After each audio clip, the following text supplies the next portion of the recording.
Itamar Ben Gvir, the terrorist slob you see popping bottles and celebrating, is actually elated that Israel's Knesset is celebrating the upcoming execution of Palestinians. Now, this story is just, I wanna say it's unbelievable, but it's really not, given the current culture within the country of Israel.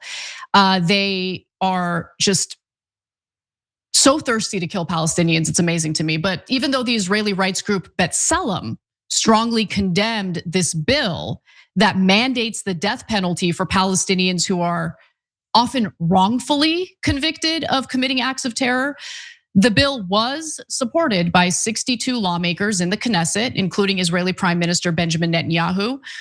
Only 48 Knesset members voted against the legislation and one abstained. So in other words, this passed. And if you just look at this, you take it at face value, okay, we're talking about executions of people who carried out acts of terror and killed Israelis while doing that. I mean, yeah, that deserves a harsh punishment, doesn't it? Okay. Well, you would have to believe that the trials are fair trials, but they're not. Palestinians end up getting treated with the whole kangaroo court situation. And I'm not the only one saying that. So let's get to the details. So the legislation was written to apply to only one group of people, Palestinians. So if Israelis carry out acts of terror that get Palestinians killed, they don't have to worry about a mandatory execution.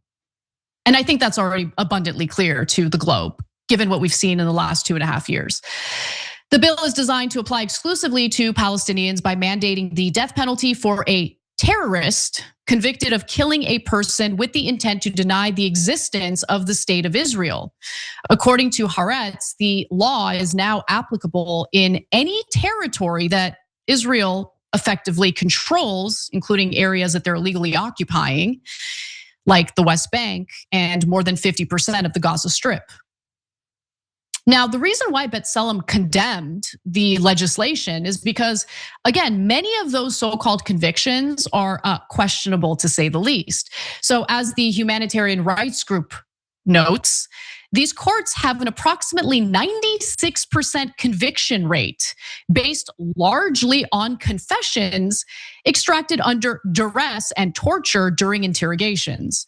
The law allows military judges no discretion and requires them to sentence Palestinians convicted of murder to death, except in special circumstances.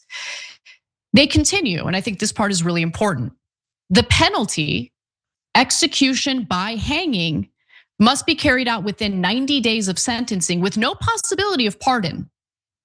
The death penalty will be determined in military courts where only Palestinians are tried.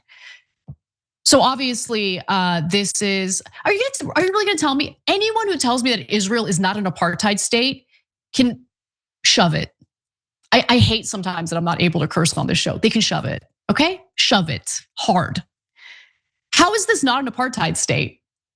You're passing execution legislation that only applies to one group of people that you've been executing willy-nilly, whether they're children, whether they're innocent, whether they're elderly, whether they're women, whether they're pregnant, doesn't matter. These executions happen without a trial all over the place in the Middle East, all over the place, happening in Lebanon right now. 5 more Palestinians were killed yesterday in the Gaza Strip. Is that what Israel wants to be known for, as the executors? They just kill people willy-nilly, doesn't matter. It's disgusting. And then you see that fat, disgusting piece of crap, Itamar Ben Gvir, a freaking terrorist, popping bottles of champagne, celebrating death, celebrating killing people. It is so shameful that we're aligned with those people. I mean, I personally am not. I couldn't be more disgusted with the government of Israel or anyone celebrating this. In fact, why don't we talk about the double standard here? Okay, I want to talk about that a little bit. As I was researching for this story, I like to do deep dives. I like to understand culture and what drives a country to be as brutal, heartless, and disgusting as what we're seeing today. So there's an MP in the Knesset, Lamor Son Har Melik, who happens to be the Israeli MP who drafted this death penalty law for Palestinians. And she seems to have an affinity, and I'm not exaggerating, she seems to have an affinity for Israelis who literally commit acts of murder, including lighting people and killing them by lighting them on fire. This story is so crazy. So I didn't know about this until today. So there was this Israeli settler, Amiram Ben Yulil, who burned an 18-month-old Palestinian child, Ali Dawabsheh, and his parents alive. This was in July of 2015. Burned him alive, killed him. There was one other child who miraculously survived the attack, but was treated for burns for a very, very long time. Okay, and now that child is being taken care of by his grandfather and uncle because his parents were burned alive. So in 2020, Amiram, the Israeli settler who killed these people, was luckily convicted of 3 counts of murder, 2 counts of attempted murder, 3 counts of arson, and of conspiring to commit a racially motivated crime. Apparently, even as recently as 2020, Israel had some standards, but he was somehow acquitted of the one charge of being a member of a terrorist group, even though he's obviously a terrorist. Okay, fine, but at least he was convicted of the other charges. He got multiple life sentences, he's in prison. Now I share all this with you because as the trial was taking place, Israeli terrorists stood outside the courtroom to taunt the grandfather and uncle of the 18-month-old who was killed. Referencing toddler Ali Saad Dawabsheh, killed in a 2015 arson attack carried out by Jewish terrorists, right-wing extremists chanted, "Where is Ali? Ali's dead. Ali's on the grill." And other hate slogans. By the way, this was reported by the Times of Israel. They are not anti-Zionist, as you can imagine. So here's what Lamor Sonhar Malik had to say about the perpetrator of this horrible crime. "I know he's innocent. I know Amiram is innocent. I visited Amiram, and this righteous man, this holy righteous man, really." That's not a question mark at the end. I apologize, that's a typo. It was an exclamation mark. She genuinely said that. She's the one who drafted this execution bill.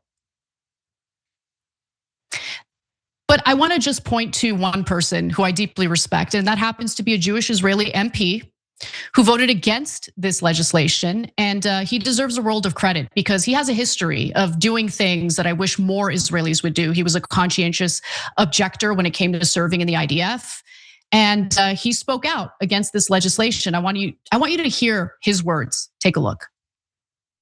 It's so symbolic that on the 50th anniversary of the Land Day, the day that symbolizes the looting, the theft, the confiscation of Palestinian land by the state of Israel, the Knesset, the Israeli parliament, has enacted a death penalty for Palestinian terrorists, as it were. Actually, that means something else. The law doesn't appeal to Jews, because those who propose the law believe and say that explicitly, that there's no such a thing like Jewish terrorism. And by definition, accordingly, there's no such a thing like Jewish terrorists. That means that Jews, a priori, are excluded from the appeal of this law. On the other hand, they say, again, explicitly, that all Palestinians are terrorists, if not at present, in potential. The chair of the Interior Committee at the Knesset said explicitly and literally a couple of days ago that there aren't any innocent people in Jenin, nor innocent children in Jenin. That means, again, that all Palestinians are terrorists. And if this law says that terrorists should be executed and all Palestinians are regarded by them as terrorists, that means, in other words, logically speaking, that all Palestinians should be executed. We have to say something very clear. That's not a death penalty law. That's a genocide law. All those who supported, let alone proposed this bill, should be tried by The Hague.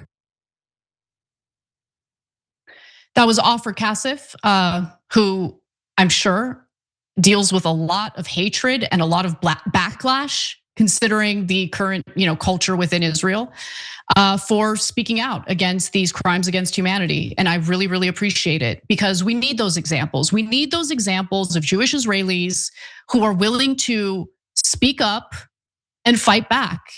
There are far too few of them. Okay, I'm glad that B'Tselem spoke out. B'Tselem also happens to be the organization that put out a report saying that Israel committed genocide in Gaza. Gideon Levy, one of the journalists over at Haaretz, incredible person, always speaks out. I'm sure he gets a lot of harassment for doing so. So I want to just point to these voices because they do exist, and it takes a tremendous amount of courage to speak out, living in a country like Israel where it seems like the overwhelming majority is in favor of the bloodshed and the racism and the hatred. But the good people do exist, and they deserve credit, a world of credit. Every time you ring the bell below, an angel gets his wings. Totally not true, but it does keep you updated on our live shows.